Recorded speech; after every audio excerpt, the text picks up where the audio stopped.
నా చిన్నప్పుడు నా న్యూ ఇయర్ ఎలా ఉండేదో తెలుసా?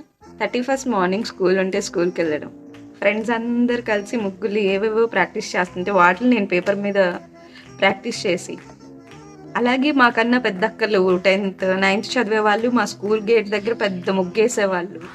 టీచర్స్ అందరు కలిసి వాళ్ళ colour combinations, coordinations, flowers, salt అదే మీన్ ఉప్పు, రాళ్ళుప్పు అన్నీ అందించేవాళ్ళు. ఆ 31st క్లాసెస్ జరగడం కూడా ఉండేది కాదు. అంతా ఈవినింగ్ ప్రిపరేషన్ మీద ఉండేది. ఈవినింగ్ ఇంటికి వెళ్ళిన తర్వాత నేను ప్రిపేర్ అయిన ముగ్గుని పర్ఫెక్ట్గా ప్రిపేర్ అయిపోయి చుక్కల ముగ్గే, గీతల ముగ్గు, రైటింగ్ అస్సలు నాకు కంఫర్ట్ ఉండేది కాదు. సంక్రాంతి నెలంతా పెద్ద పెద్ద ముగ్గులు వేసేదాన్ని. అరౌండ్ 35-40 ముగ్గులు, పెద్ద పెద్ద ముగ్గులు వేసేదాన్ని. అదేంటో పిచ్చిలాగా.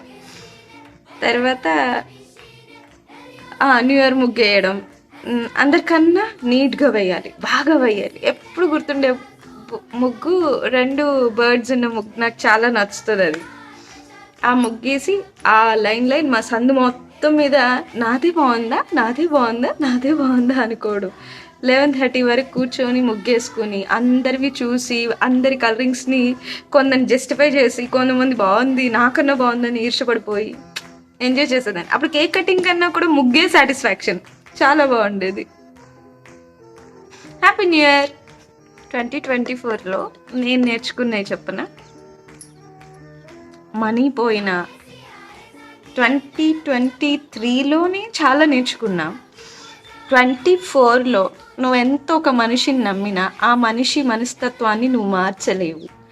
ఈవెన్ ఇఫ్ అది మారింది అని నీకు కనపడినా అది నీకు అనిపించేది తప్పించి మారింది కాదు. సెకండ్ థింగ్, నీ పరిస్థితులు నిన్ను చాలా వీక్ చేసినా నువ్వు చనిపోవడమా ఆర్ఎల్స్ బ్రతికి ఇంకొకలాగా గెటిన్ అవ్వడమా అనేది నీ చాయిస్, ఇంకెవ్వరి చేతుల్లో ఉండదు. థర్డ్ వన్ వచ్చేసి మనీ మేక్స్ ఎవ్రీథింగ్. మనీ కావాలి, ఎందుకంటే నా పరిస్థితులను చక్కదిద్దుకోవడానికి నాకు మనీ కావాలనే ఒక ఒపీనియన్ క్రియేట్ అయిపోయింది. And most of the day 2024 నేను 100 మందిలో ఉన్నా, 1,00,000 మందిలో ఉన్నా, ఒక్కదాన్నే ఉన్నా, ఎలాన్గా ఉండడం అలవాటు అయిపోయింది.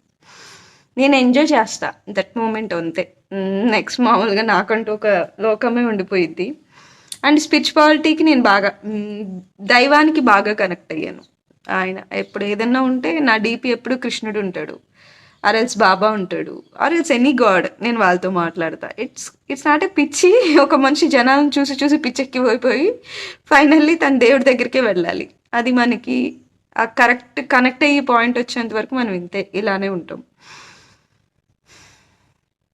బాధ పడతాను ఆ నిమిషం మాత్రం, ఆనందపడతాను